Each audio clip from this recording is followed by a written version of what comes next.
Welcome, guys, to the World XP podcast. I really appreciate you guys taking the time out of your busy schedule to speak to me. And I met Rodney, was it last week or the week before, I think, Yes, sir. at Yeah. a soccer game. Found him through Nico. Shout out to Nico. And I'll do a quick little intro, and then I'll let you guys kind of run with it. But basically, they're running we'll say, a foundation or a nonprofit to send soccer stuff, but like goods, clothes, money, etc., to an orphanage in Cameroon. And given all the stuff that's going on in the world, I figured it would be a breath of fresh air to have these three people on to kind of explain where they found it and what the goal is and what they're trying to do. So with that, tell us what you're doing, why you're here, how you found it. Give us the lowdown. Yeah, I'll start off and then I'll pass it to you guys. But yeah, I'm Rodney. Like I said, I met Eric last week, and the foundation, the Indomitable Hope, it's basically started off as a project in school for my web design class. So creating the website and the foundation for the campaign was what I did. So in order to do so, I needed to reach out. I needed an idea first of all, and that's when I reached out to my Auntie Mary, and my cousin Sean. And the idea they told me about was the orphanage in Cameroon. And so for the action campaign, that's what it's called. It's basically a call to action for people online. So that's where we're using the social media to get people to do an action. And so for my love of soccer, I wanted to do something with soccer, and then also trying to give back as well. So I thought of the idea of just collecting soccer gear, trying to give to people that are less fortunate. And I was able to be connected or informed about the orphanage through Auntie Mary. And that like touched my heart because we're all Cameroonian. We're from Cameroon. So I definitely wanted to do what I could to help them. And then that's where we are right now. So they can tell you more about it from there. So how did you guys come across this orphanage? So the orphanage is based in my family's hometown in Cameroon. And I've known it since I was, I want to say, in fifth grade. I first visited it. I saw the kids, I saw their classrooms, living conditions, and I just thought, one day I want to come back and, do something to help these kids because they don't have much, but they're a very cheery bunch of kids who I wish they could have more. Mom, how did you first find out about the orphanage? Well, we visited Cameroon in 2008, and my cousin, or older cousin, is a social worker and happened to invite my son, Sean, telling me about the orphanage home. He brought pictures from this home, and when I saw the pictures, my heart was really touched. I saw new 8-month-old baby crawling on the ground. He was the one really describing it. When I also saw it, I felt touched, and we were determined to assist these children to have a life.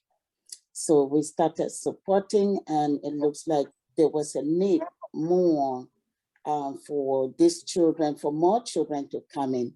In 2017, arose a civil war in Cameroon that compounded the whole situation. It wasn't the living condition of these children. There was a greater need for medical, for education. Education, of course, was the least. Feeding. Recently, I saw some more images coming from this home that I really was touched. When my nephew, Rodney, contacted me and said, "Hey, Auntie Mary, I'm doing a project." And this came up, I immediately started supporting him with the project. The situation now really is getting worse because of the civil war. Yeah, and just to add on, when she's talking about the photos, she just means in terms of the lack of food because of the war. It's harder to go out and get food, and so it just takes more effort or more money to get that. And because they're on the lower end, it's harder for them to get it compared to everyone else. Sure. So what really struck me, Rodney, when we were speaking was you were doing this for a class project, and most college students that I know after the project was over and they got the grade, that would have been it. But you chose to continue on. Why did you choose to do that? I just felt like I could relate to the kids, you know what I mean? And then something that, like I said, I love soccer. And so just putting anything into football, like we call it, it was like a big part of why I kept doing it. And I'm going to continue to do it in the future. And I believe just my ability of just connecting with everybody, like, is giving me a chance to connect more with my aunt, more family members. I've been able to reach out and just seeing the good that has come of it. It's amazing. I definitely want to continue to do it. Gotcha. That's So, awesome. Go ahead, Sean. yeah, one thing I wanted to add is we've had this GoFundMe open for, I want to say, a month now. I honestly didn't expect much of it. This is my first time ever doing a really big Yeah. charity. Same. And I think we're close to $300. And, you know, to me, that's amazing when you walk into something with little to no expectation. Exactly. And, you know, I'm just happy for all the support that has come in. I just wanted to make a note that please keep what you any donation you can coming in, as we're getting more soccer balls, shirts, and clothes. The biggest issue we're gonna have now is actually shipping The shipping. the materials to Cameroon. So a lot of the donations are gonna go directly to just help shipping. And then in turn, we also want to have something left to, you know, give as food, money for food to the kids. So And medical. yeah, and medical. So please keep that in mind when you are donating. So have you guys shipped anything before to them, or is this a whole new thing for everyone? Well, for me, this is my We first. have. Yeah, we We have. have. We regularly send. So what was that? things to So what was Cameroon. that experience like when you go? Because you both have been there. Have you been there with, like, after the shipping has gone? Like, what do you see when you go back and you visit the kids and they've got, like, you remember that pair of cleats that your friend donated and you see it, like, some kid wearing them, or like, what's, like, when you go back, how do you see it impact people? Because a lot of times when people donate to, like, a big charity, they never actually see the end. They just feel, oh, I donated $5. I did my job for the day to be a good person. But you guys, it's a little bit more grassroots, and so you're able to see the results. What is that like for you guys? Pictures are sent with the kids receiving their gifts and with the smiles on their faces. The things that we shipped, I think it was in 2010, I think, they sent us pictures. Yeah, and then when I was younger, I remember going back and meeting them for the first time and bringing a soccer ball. Soccer ball here in America is like, okay, yeah, this is a soccer ball, we're playing with it. But in, like, Cameroon, having a soccer ball is like, I don't know, it's having, like, ear pods. Like, no one has a soccer ball. Your version of a soccer ball may be like a bunch of socks wound together, Yeah. and then you're playing that, or a busted up soccer ball that someone maybe richer threw away, and then all the kids in the community are playing with it. Or stones. Stones, believe it or not, stones. So, like, when I was younger, you know, just bringing a soccer ball to these kids, this was like everyone stayed outside all day, nonstop, you know, until that ball eventually busted. So, like, imagine the difference with my one soccer ball I brought with, like, the 20 or 30 that are being donated.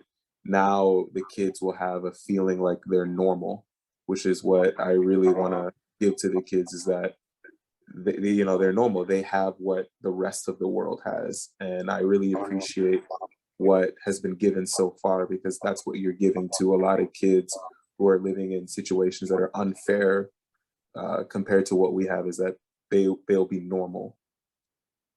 And to add to that, to help them, like, get their minds off everything that's going on around them. You know what I mean? So, for sure. So the conditions they're in, trying to formulate this question, but I guess so. Like I've seen the pictures on the Instagram, Rodney, and some of the other things, but pictures don't really do it justice, I would say. I was in South Africa a couple of years ago. We went through some really like poor villages, so I saw some of the stuff. They were one of the soccer balls was a bunch of like grocery bags that they had like put together. But what is it like for you?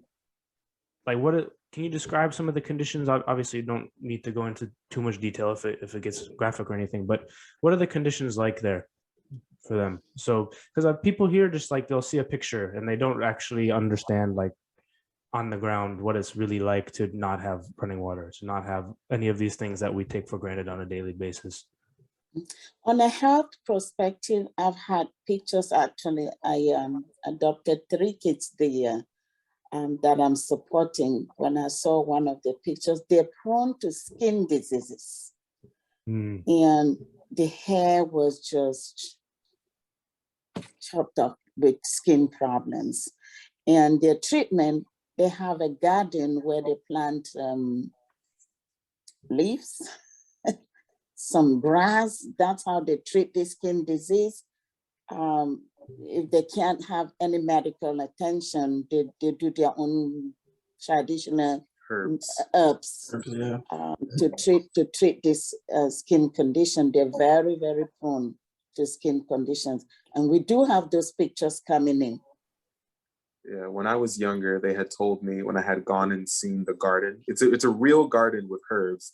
One of the people there had told me the cure for malaria is in the garden. I don't know how true that is to this day, but that's their version of treatment right now. So we appreciate a lot of the help. As for conditions, I'll add my own perspective. I'll add in the soccer perspective. So what we take for granted here in the United States is like turf fields. There's barely grass fields in Cameroon. I mean, Gravels. yeah, it's more just dirt, and everyone's playing with like, well, I'll say most people are playing with just barefoot. Right. You don't want to because mostly you're walking around with slippers for most people. And if you have shoes, you don't want to destroy them playing soccer. So for the most part, it's barefoot. So imagine the look on these kids' faces when they're not being given just shoes, they're being given cleats, or they're being given indoors. For them, this is like unreal. This is the equivalent to getting a PS5. You know? Yeah, I get what you're saying. It's yeah, luxury. even I was able, I believe, to post the video on the Instagram, and it's a video that Auntie Mary sent me of them playing soccer in the backyard, and you can say it was like patchy grass, but through all of that, they're still smiling through, having a blast. You know what I mean? It's like they're almost not cognizant of what's going on. But that's just how we could relate to soccer over here as well. Just that bringing them together, making them smile.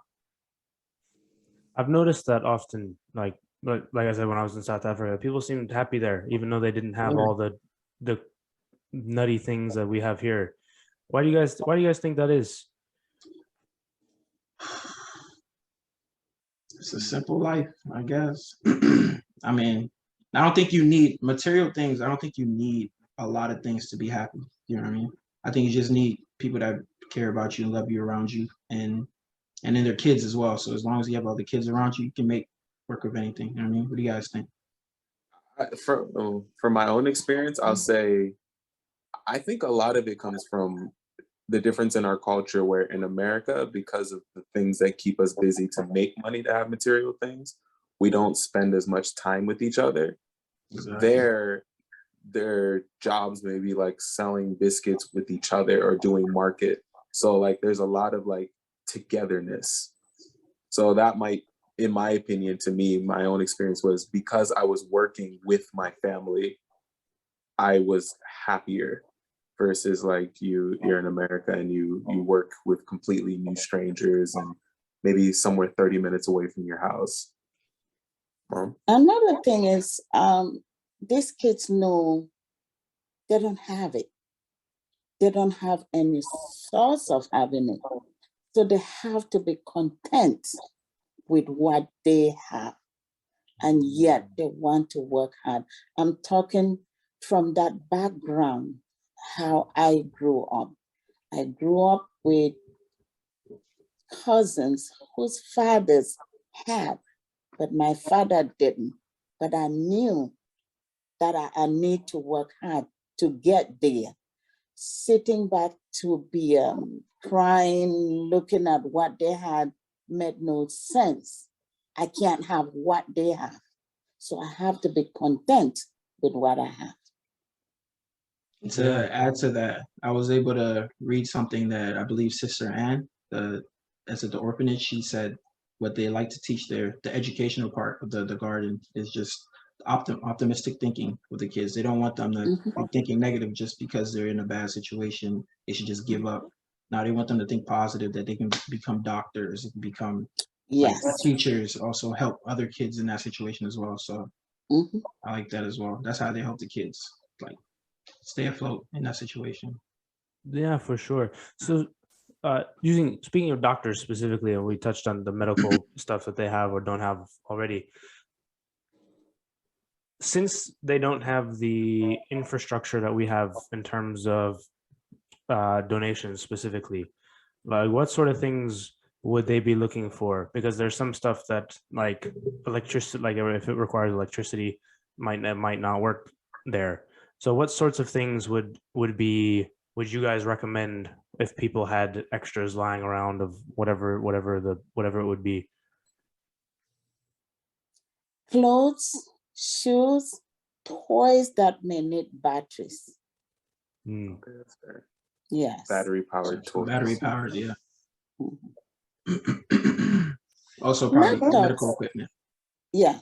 Well, like what Old kind? laptops. Old laptops. Old laptops, yeah. Gotcha. The electricity is not there, but it comes on and off. After 3 days, they may have electricity for 2 days, 1 day, 1 hour, 2 hours in 2 weeks, but they still use it. Good. Well, that's positive. We take a positive Yes. note from that. Out of the So they're also have like a school at the orphanage. Yes. So how does They that do work? have- Because here, obviously, we're used to a class of everyone's one age, and then you go up to the next grade. So how does that work there? I've seen their classes. Sean, what did you see where he was younger? But I've seen their classes. They send recent pictures where they put them in age groups. And most of it is volunteers come and teach them. Yeah, you're saying because like they may not have enough for each age group.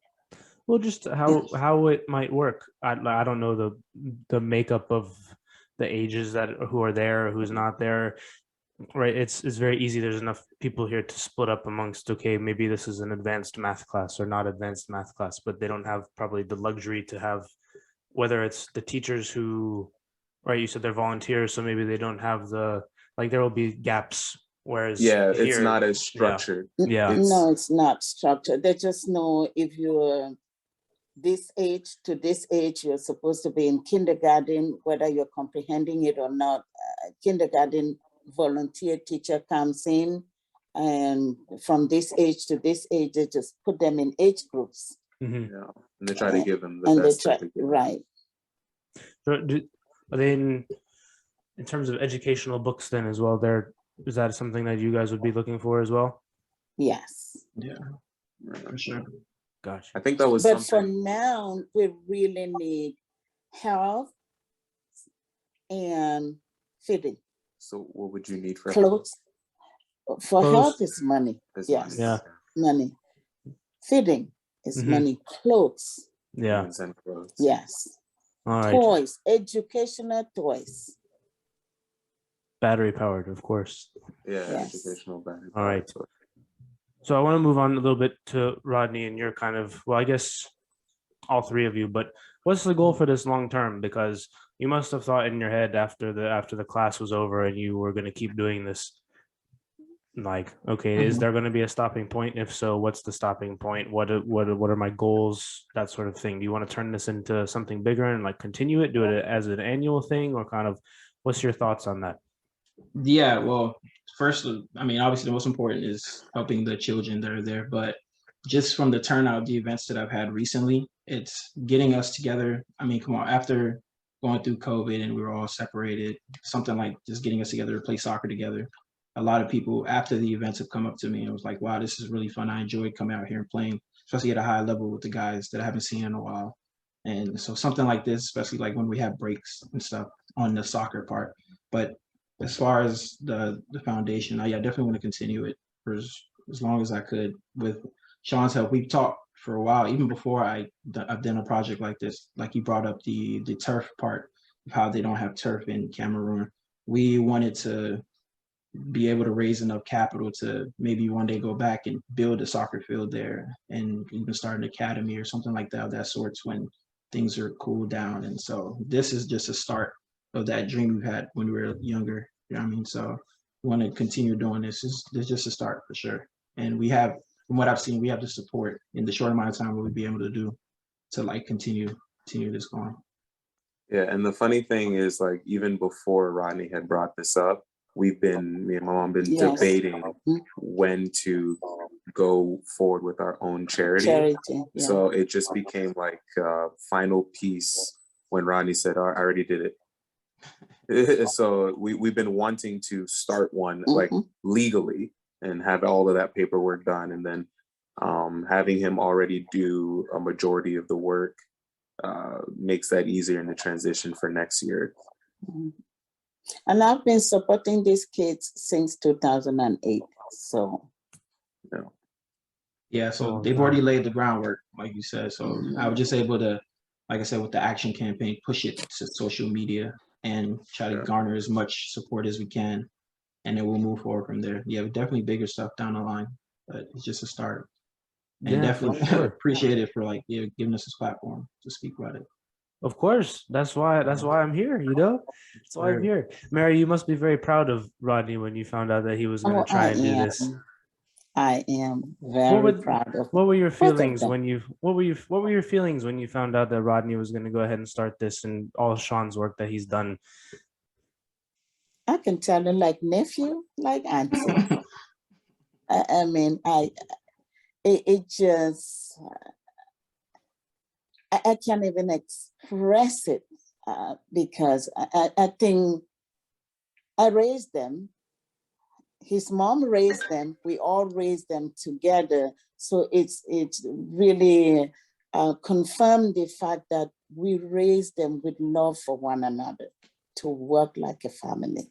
So it was just an approval for me. That's awesome. It's really cool what you guys are doing, to be honest. There's, like we touched on earlier, like with COVID and all sorts, there's a lot of reasons to be upset at our own lives, but for you guys to kind of look outside yourselves and know there's other people that are less fortunate than us is really amazing. And a lot of people might think that, but to go ahead and actually undertake the task is a little bit different.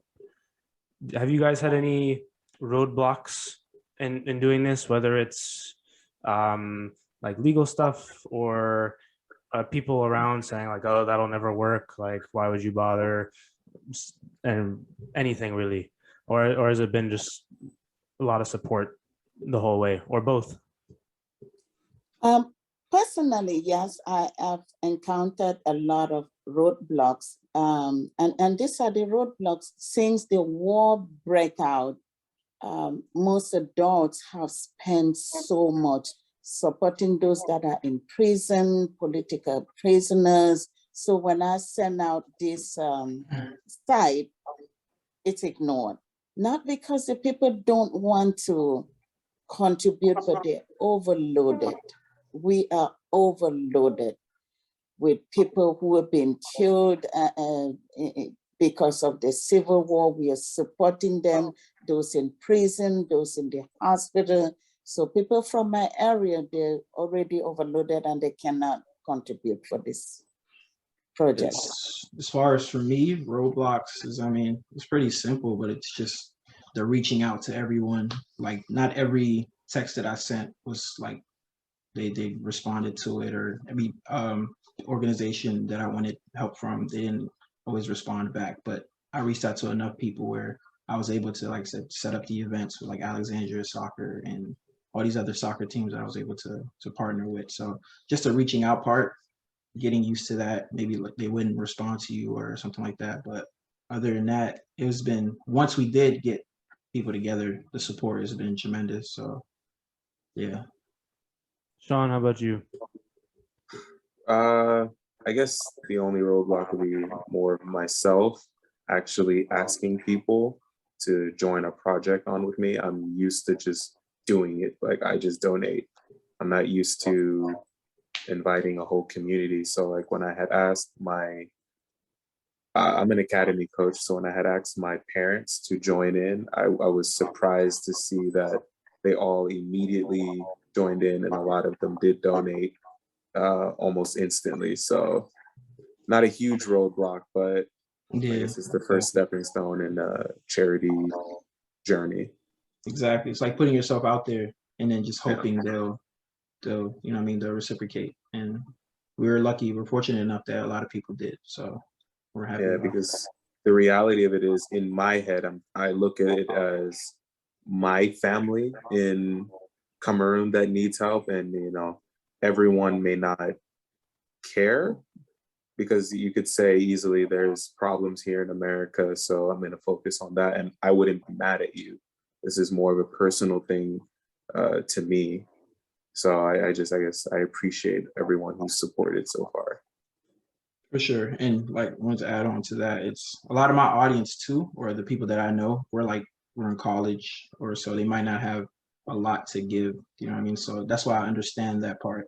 And so the biggest thing for me with those people is just maybe show up to the event, just having numbers there, bring, even if it's one pair of clothes or shoes, even if it's $5 donation, just that little something, multiple people doing it, it'll make a difference for sure.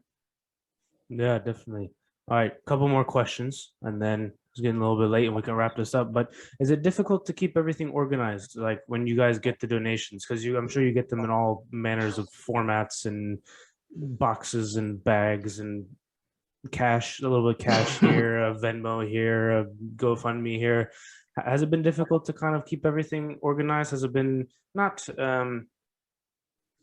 I guess has it been as you'd expect when you got yourselves into this in a good way, obviously, but how's that been like on the organizational front, organizing events with Alexandria Soccer, organizing different things? How's that been for you guys? For me, I'll go for it. But for me, it wasn't, I'm not gonna say it's too hard, but it's because I've had good friends that are in good positions. Like my friend CJ at Alexandria, he's a coach is there. Same with Sean here, because they're already in position at the organization, it made it a lot easier. They were able to get the field where we had hosted the events, and just having good connections in that aspect helped make it a lot easier. As far as storing the donations, yeah, my car is full of donations, so I have no space for anyone except for me driving. Other than that, no, it's been fun. It's been fun doing it as well. So no, I don't have a problem with it. And Yeah. Rodney's been the one who's been more in charge of collecting, so he would have the most experience on that. Yeah. So no, it's, yeah, like I said, just the car is full of donations. So I mean, it's like a badge of honor though. I ride around and all the soccer balls are in the back and cones and pennies and stuff. But yeah, it hasn't been hard at all. That's Oh, awesome. for Go my ahead. part, I was just the information provider, and there's been a free flow of information. Whatever is needed, I send it to the administration to their home, at their home, and the administration will send me the information, sending me pictures, and I send them straight to Rodney and Yeah, no. Sean. So my part wasn't that difficult. But it was a huge part. Because like I said, for the action campaign, it's so important to get those images out to people on social media. And I wouldn't have been able to do it without her. That's why I wanted to make sure she got a chance to speak on this episode in the podcast.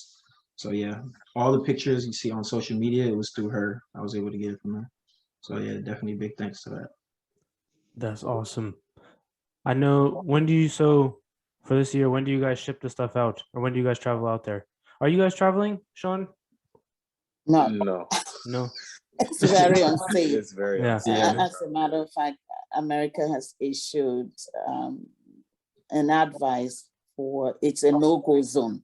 Mm, So we can't go out there. They Gotcha. won't be able to protect us. gotcha. So you'd have the best timeline for. Well, if the money comes in to ship the things, it can go at any time. There are people still shipping things there. Yeah, so we were gonna wait for all right. of everything to be Right. collected and then calculate what we need to send the stuff. All right. So for those listening, when's the sort of, no, I don't want to call it a deadline, but when is, because obviously you guys will accept rolling donations, but this shipment that's going to go out soon, do you guys have sort of a, we'd like it by blank date? Would you? I was thinking like December, something like maybe middle to end December. What do you guys think? I Yeah, would end of think the year. January. Yeah, end of the year. Let's let the last day be this December for any first shipment, Yeah. and then again rolling donations from there. All right. Sounds good, guys. Any last bits and bobs for anyone? Just thank you again to everyone who Mhm. donated, and anything is appreciated. Really, like $1 is 500 francs. That's close to a meal. So Mhm. just give what you can and know that you changed someone's life. Awesome. You can find them on Instagram. Rodney, what's the Instagram? Indomitable Hope. That's Sounds the good. Instagram. Yes, and then we have a Twitter as well and Facebook on the same name. But for my part, yeah, just again want to thank you for bringing us on this platform to share it. I wish it wasn't so like deep and heavy. I wanted to talk a little bit about soccer as well, but other than that, it's for a good cause, and your donations will mean a lot to the kids, especially during the holiday times as well too. So we can get it out there as soon as possible. That'd be good. 100%. You see Rodney's got the shirt on there. That's Yeah. the logo. Check it out. Instagram. Yeah. All those links will be in the description. Guys, I really appreciate your time. This is what you guys are doing is amazing. Rodney, we'll get you back on and talk about soccer. Don't worry. Oh yeah. At Yes, some sir. point, Yes, we'll sir. get you back. Gotcha, With that, gotcha. guys, we'll wrap this up. And for those listening, we will see you guys later. Peace. Thank you.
Okay.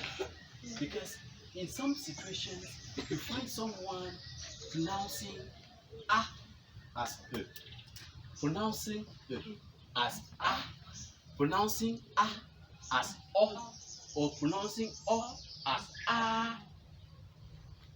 Okay, so the right pronunciation will enable you to definitely spell properly. Okay, so we must take